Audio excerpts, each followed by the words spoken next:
안녕하세요. 상승길입니다. 오늘은 방과후 수업 강사의 현실에 대해서 이야기해볼까 합니다. 저번 시간에는 희망차고 즐거운 이야기들 뿐이었는데 실제 방과후 강사의 현실은 어떤지 지금부터 보시죠. 네, 바로 첫 번째는 방과후 수업 강사가 되는 구직 활동입니다. 아무리 강사가 돈을 많이 벌더라도 강사가 됐을 때 의미 있는 이야기입니다. 그만큼 방사 강사 합격이 생각보다 쉽지 않습니다.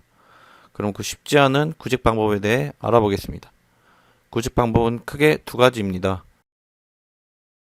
개인 강사, 위탁 강사.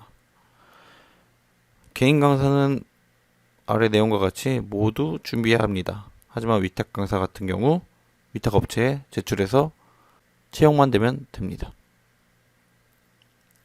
개인 강사는 말 그대로 개인이 전부 다 준비해야 합니다.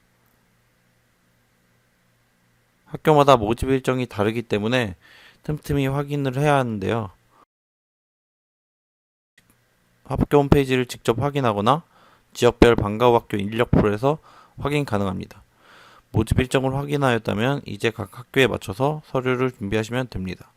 학교마다 문서 양식이 다르기도 하고 제출해야 하는 서류 종류도 학교별로 다양합니다. 저는 50곳 이상 서류를 제출하였는데 10곳 정도 제출하니 그 이후부터는 겹치는 양식이 많아 컨트롤 C, 컨트롤 V 신공을 사용하였습니다. 기다리던 1차 합격 연락과 면접 날짜가 왔다면 면접을 보시고 합격 연락을 기다리시면 됩니다. 여기까지가 개인 강사가 구직하는 방법입니다. 이렇게 보니 별거 없네요. 물론 막상 준비하시면 더 막막하고 할 것도 많고 시간도 많이 걸리는데요. 나는 이렇게 전부 다 알아보고 준비를 못하겠다 하시는 분들은 위탁 강사를 알아보시면 됩니다. 위탁 강사가 쉽다는 이야기는 절대 아닙니다. 다만 학교에 합격하는 과정이 조금 간단해지는 것입니다. 위탁 강사의 단점도 있고요. 위탁 강사는 방과후 수업 강사를 파견하는 위탁 업체에 취직하는 거라고 생각하시면 됩니다. 위탁 업체에서 학교를 알아서 잡아주고 본인 소속 강사를 잡은 학교로 파견하는 것이죠. 그렇기 때문에 본인 이력서를 위탁 업체에 제출하고 채용만 된다면 위탁 업체에서 알아서 학교를 잡아줍니다. 개인 강사에 비해서 상대적으로 간단하죠. 그럼 당연히 위탁 강사하지 왜 개인 강사를 하느냐? 개인 강사와 위탁 강사의 차이점이 크기 때문입니다. 개인 강사는 학교에서 세금 또는 수용비로 3에서 7%만 제하고 나머지 모두 다 받습니다. 그리고 본인이 원하는 학교를 지원했기 때문에 가까운 학교를 지원하고 합격만 한다면 이동 시간이 굉장히 짧습니다. 반면 위탁 강사는 위탁 업체에서 학교를 잡아주고 케어해주는 명목으로 수수료를 받습니다. 수수료는 10에서 50%로 업체마다 차이가 굉장히 큽니다. 위탁 업체는 많은 학교를 확보해야 하기 때문에 지역이 다양합니다. 그로 인해 강사가 원하는 지역이 아닌 곳을 배정받을 수도 있습니다. 또 다른 차이점입니다. 각종 서류를 다 작성해서 제출해야 하는 개인 강사는 사전조사서, 공개수업 지도안, 개별 통지서, 지도안 등등 많은 문서들을 작성해야 합니다. 반면 위탁업체의 경우 제출해주는 경우도 있고 본인이 제출하더라도 업체에서 많은 데이터를 주기 때문에 컨트롤 CV만 하면 됩니다. 학기 시작 전 방과후 수업 홍보를 위해 홍보지를 제작하는데 개인 강사는 본인이 다 디자인해서 출력 업체를 알아보고 혹은 직접 다 인쇄해야 합니다. 반면 위탁 강사는 업체에서 만들어서 전달받아 사용만 하면 됩니다. 여기서 굉장히 주의하실 점이 있습니다. 위탁 업체 하시는 분들은 잘 들어주세요. 위탁 업체 소개로 학교를 지원해서 들어갔는데 그 학교는 개인 강사를 모집하는 학교다. 불법입니다. 개인 강사 모집 학교들의 모집 공문을 보시면 나와 있습니다.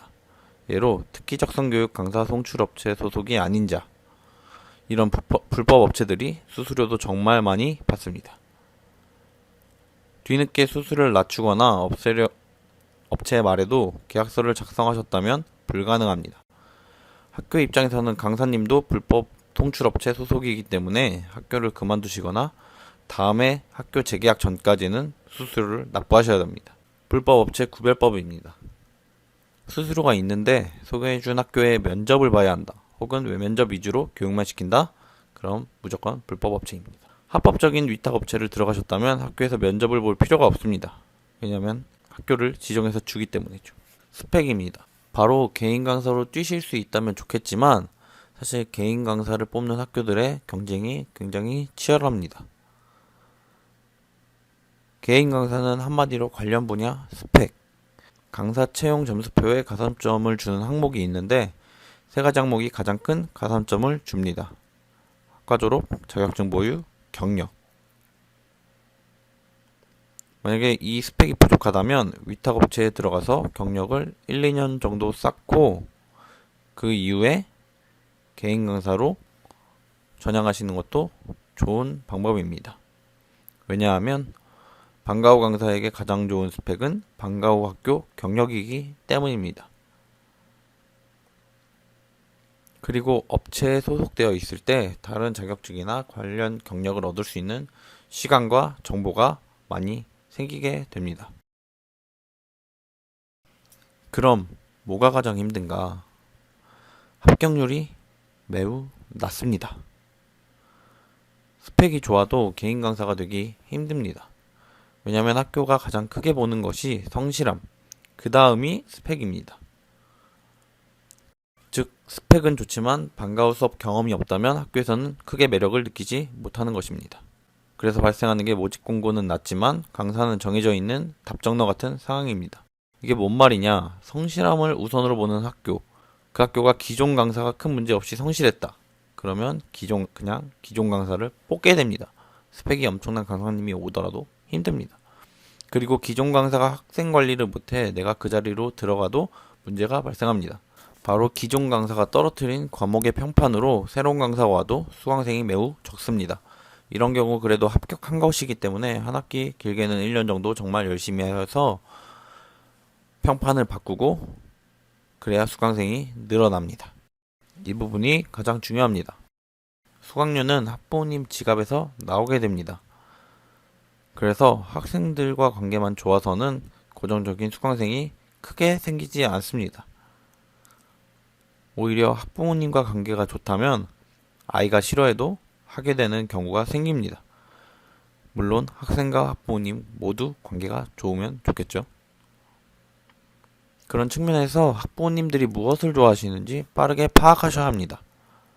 제가 첫 영상에서는 하루 4시간만 일하면 된다고 장점이라고 말했지만 그건 순수한 강의 시간입니다. 사실 그 외에도 꽤나 많은 시간이 필요합니다. 왕복 이동 시간, 학교에 미리 도착하는 시간, 수업 마치고 정리하는 시간, 학부모님께 공지사항 연락드리는 시간, 수업 준비, 재료 정리 등등등 많은 시간이 들어가게 됩니다. 그리고 주 5일을 하시게 된다면 2월달 빼고는 여행도 힘듭니다. 휴가가 없기 때문이죠. 저는 성실했지만 꼼꼼한 성격은 아닙니다. 물론 그래서 그만뒀겠죠. 아까 말씀드린 것처럼 학생 관리를 잘하고 학부모님께 자주 연락을 드려야 학생 유지가 됩니다. 저는 학생들과 재밌게 놀고 이런 건 잘했지만 누구에게 연락을 하고 이러한 꼼꼼한 부분이 부족해서 초반 1, 2년에는 열심히 연락도 드리고 했지만 제가 점점 나중에는 연락도 잘 못 드렸습니다. 그래서 나중에는 학생도 많이 줄어들었죠. 이렇게 꾸준히 꼼꼼하게 연락을 잘할 수 있는 분이라면 방과후 강사를 하셔서 수강생을 관리하는데 매우 유리합니다. 눈치가 빠르신 분이라면 이미 알고 계실 겁니다. 학부모님과 관계를 잘 만드신다면 다른 학부모님들에게 홍보도 해주십니다. 수강생 늘리는 법 외부 활동입니다. 이건 모든 과목에 적용되는 것은 아닙니다. 항공과학 같은 경우 저는 무형항공기 대회에 아이들을 데리고 나갔습니다. 물론 부모님 동반이었죠. 대회 가는 것만으로도 아이들은 흥미가 오르고 부모님은 만족도가 높아집니다. 그런데 상까지 탔다? 그럼 수강생이 더 늘어납니다. 이게 무슨 말이냐면 대회에서 수상을 하면 학교 전체 혹은 반에서 시상식을 하게 되는데 그럼 자연스레 학부모님과 학생들 사이에 소문이 나서 수업이 홍보됩니다. 할까 말까 고민하는 학생들도 다음 학기에는 수강 신청하는 경우가 생깁니다. 모든 노하우를 꺼낸다고 꺼내봤는데 생각보다 별게 없네요. 항공과학에 관해 조금 더 이야기하자면 정말 공부를 많이 하셔야 합니다. 물론 다른 과목도 많이 하셔야겠지만 항공과학은 짧은 시간에 정말 많이 바뀌었습니다. 예전에는 폼보드 비행기만 하고 수업 잘하고 학부모님 관계만 좋았다면 수강생이 정말 많았습니다. 그런데 2년 사이 드론과 코딩이라는 분야가 항공과학에 스며들면서 자연스레 수강생과 학부모님이 그쪽을 원하게 되었습니다. 항공과학 강사라면 코딩과 드론을 배워야 되는 시대가 온 것이죠. 그래서 방과후 이름도 항공과학에서 드론 항공과학, 코딩 항공과학으로 바뀌었습니다. 여기서 팁, 그건 어디서 배우느냐? 드론 또는 코딩 드론을 생산하고 항공과학 강사님에게 납품하는 업체들이 하는 경우가 있습니다. 기존 업체는 교육을 안 한다면 다른 업체를 알아보시는 것도 좋습니다. 교육을 해주는 다른 업체 입장에서는 본인들 제품이 그만큼 더 팔리는 것이기 때문에 오는 선생님을 막지 않습니다. 그래서 지금 당장 드론과 코딩을 하지 않더라도 지금부터 그런 업체들에게 연락을 해보고 교육을 미리 받아볼 수 있는지 문의를 하시면 대부분 업체들이 교육과 제품 지원을 해줄 것입니다. 수강생만 많다면 더 다양한 요구도 하실 수 있습니다. 주저리 이야기를 해봤는데 도움이 되셨으면 좋겠네요. 오늘도 봐주셔서 감사하고 구독과 좋아요 한 번씩 부탁드리겠습니다. 감사합니다.